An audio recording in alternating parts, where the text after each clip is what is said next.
after what we saw in Lafayette Park last Monday night. Are there any people here in this building who believe that, or does the president believe that perhaps things went the way they shouldn't have gone? Is there any regret on the part of the president or anyone here about how people were treated, people who were peacefully protesting, and how they were rushed out so violently? No, there's no regrets on the part of this White House because, look, I'd note that many of those decisions were not made here within the White House. It was AG Barr who made the decision to move the perimeter. Monday night, Park Police also had made that decision independently when they saw all of the violence in Lafayette Square. And before these protesters were moved by Park Police and they issued that tactical order, there were 3 loud warnings. And as I believe it was AG Barr on Face the Nation noted, that some of those protesters moved back and adhered to the warning, but others of those protesters started hurling objects, and that was unacceptable. And Park Police acted as they felt they needed to at that time in response, and we stand by those actions.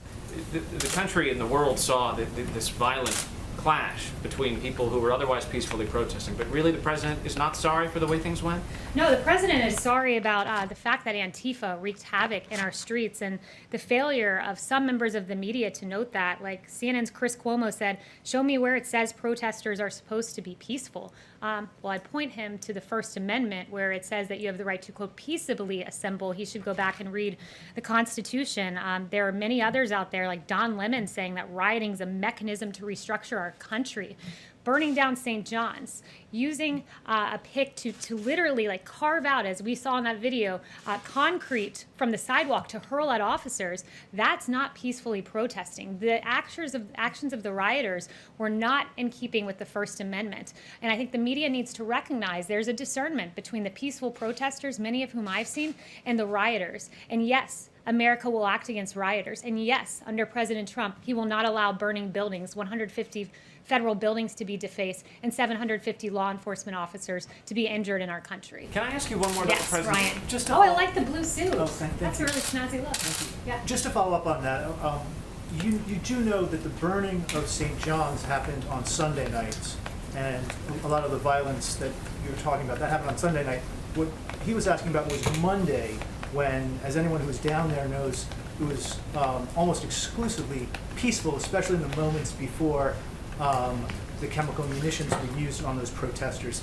So do you just want to clarify that about the burning of St. John's? Because that happened on a different day.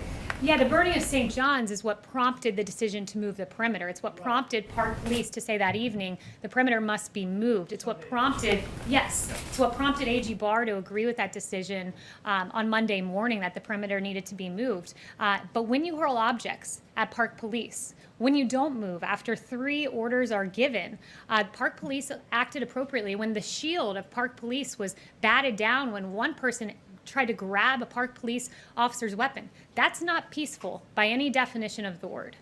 And one question on Yeah. the area in front of the White House is now officially known as Black Lives Matter Plaza. Does the president agree with that decision?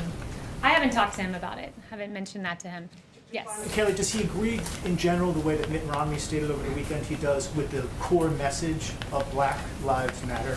Yeah, Mitt Romney can say 3 words outside on Pennsylvania Avenue, but I would note this, that President Trump won 8% of the black vote. Mitt Romney won 2% of the black vote. I believe President Trump, people across the country recognize that while Mitt Romney has a lot of words, notably he said that 47% of the nation is dependent upon government, believes they are victims, believes that the government has a responsibility to care for them. Those were Mitt Romney's words not too long ago. The president takes great offense to those words. That's not America. Guess what America is? It's when given opportunity via a Trump opportunity zone, belief that Americans of all races can rise to the occasion and achieve, belief in HBCUs and giving record funding to HBCUs, because we need to enable education in our country and school choice. Those kind of actions on the part of the president stand in stark contrast with the very empty words of Senator Romney. Yes. Thank you, Kayleigh.